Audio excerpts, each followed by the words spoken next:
Welcome to Round 5 of the Parenting Roundabout podcast for the week of January 20th.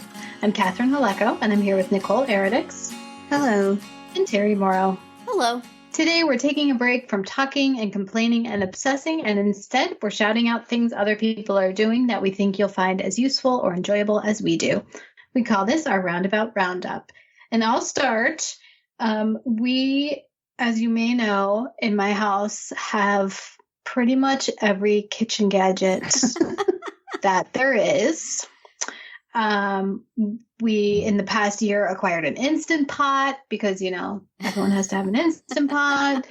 And I refused to learn how to use it. I just, you know, my husband would be like, it's so easy. You just put them in and then set this one for 5 minutes. And then when that's over, you then release the pressure and then you set it for 5 more minutes. And I'm like, that's like 10 more steps than I'm interested in doing. So anyway, but one of the new things that I feel like a lot of people are talking about these days is air fryers. Yeah. Tell me what that is. So I do not understand.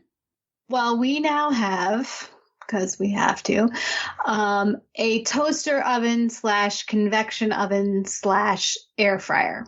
Whoa. So I don't really understand it, but it's supposed to be a way to fry or simulate frying, I guess, without using oil or butter or whatever.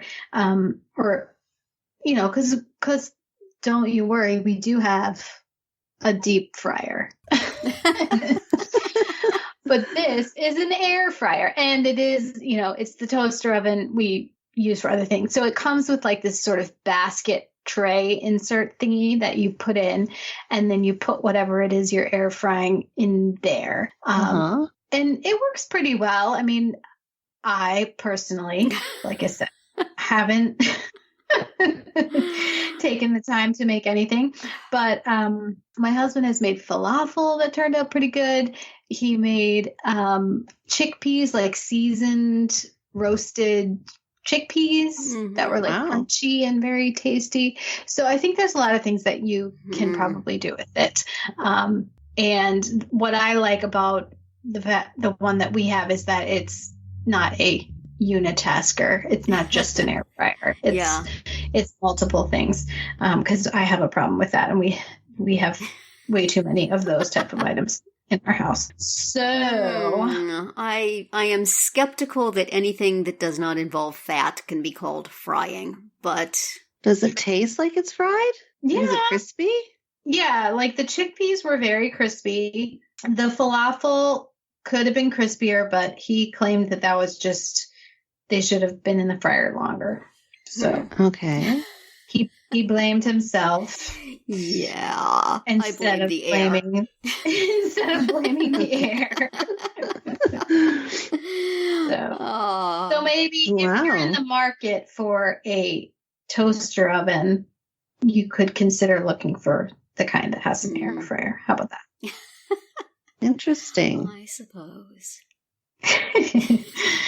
Terry, what are you going to well, I'm making sarcastic comments, but my item for today is in a similar vein of stuff that's not as good as the stuff you want, but it's healthier and fits into your diet, and so you just sigh deeply and consume it.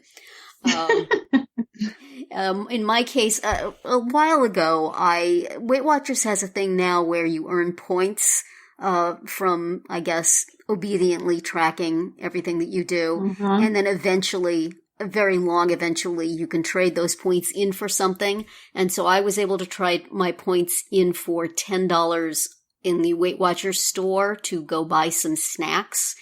And I, did what I could to keep it within the $10. And I wound up getting lemon cookie mini bars and iced cinnamon puffs. And so I will report in now on their relative deliciousness, which is, they were low points. The cookie mini bars are not named well because they are really not cookie-like. Their picture makes them look cookie-like, and their name makes them sound cookie-like, but they are very sticky. They are small and thin and sticky. which is, Aw. I still managed to choke them down. I ate them faithfully and they were not terrible. I didn't hate them, but they were not, I expect a lemon cookie mini bar to be sort of flaky and buttery and lemony, and it was not. But, it was low in points and I could eat it. So I did. The iced cinnamon puffs were somewhat better. They are sort of like, in texture, they're like baked Cheetos. They're kind of airy and crunchy, except cinnamon flavored. They're like little cinnamon flavored dots of a sort of a Cheeto-y texture. And then they have a little bit of icing drizzled on the top of them, which is nice and sweet. So I liked them better, and they come in a bag, so you feel like you're getting a lot. There's lots of these little dots that are mostly air, but it feels like more possibly than a single item. So I would get both of those again. I probably like the cinnamon puffs better than the lemon bars. My friend has in the past gotten some chocolatey ones for me, which I have liked, so I may try those next time, but they are more expensive.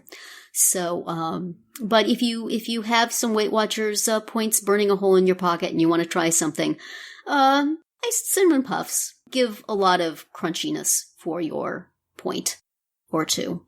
And were not terrible. Neither of them was terrible. Neither of them was great. But, as with air frying, you take what you get. You say, well, it could be worse. This is where we are. Oh. Well, in the food-related vein of things, I have just discovered a product, which I know has been out for some time now, but my daughter introduced me to over the holidays, and that is the Bolthouse smoothie beverage. And it's in your local grocery store. And it's a smoothie in a bottle. Oh. Yeah. And it actually, when you look at the ingredients, it's pretty basic stuff. Like there's not a lot of additives or odds and ends.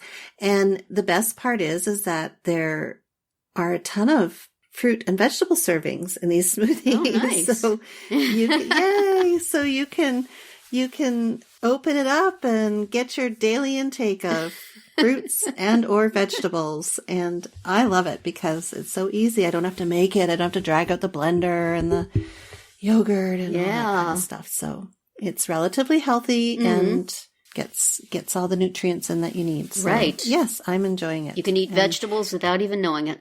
I know, which is the way Nicole likes to consume them. That's a life hack. There you go. We are all full of that this week. Yes. And I particularly am partial to the strawberry banana smoothie for those of you that are out there wondering which flavor to try. Can't go wrong with strawberry banana. Nope. It is good. And it's pretty good. I mean, the price is pretty good too for what you get. I mean, if you had to buy all these separate ingredients and then make a smoothie, it would probably add up to the same price. Yeah. So I'm thinking it's pretty good. Cool. Pretty good deal. So good to anyway, that's it for another week of Parenting Roundabout. If you missed any of our earlier episodes this week, look them up on Spreaker, Apple Podcasts, or wherever you get your podcasts to hear what we have to say about doing nothing, inconvenient activities, and long-distance birthdays. You can also find all our episodes at parentingroundabout.com and talk back in the comments there, on our Facebook page, or on Twitter, where you'll find us at Roundabout Chat. And please visit our Amazon shop at amazon.com/shop/mamatude, where you can find links to a lot of the things we talk about here. Have a great weekend, and we'll see you back here on Monday.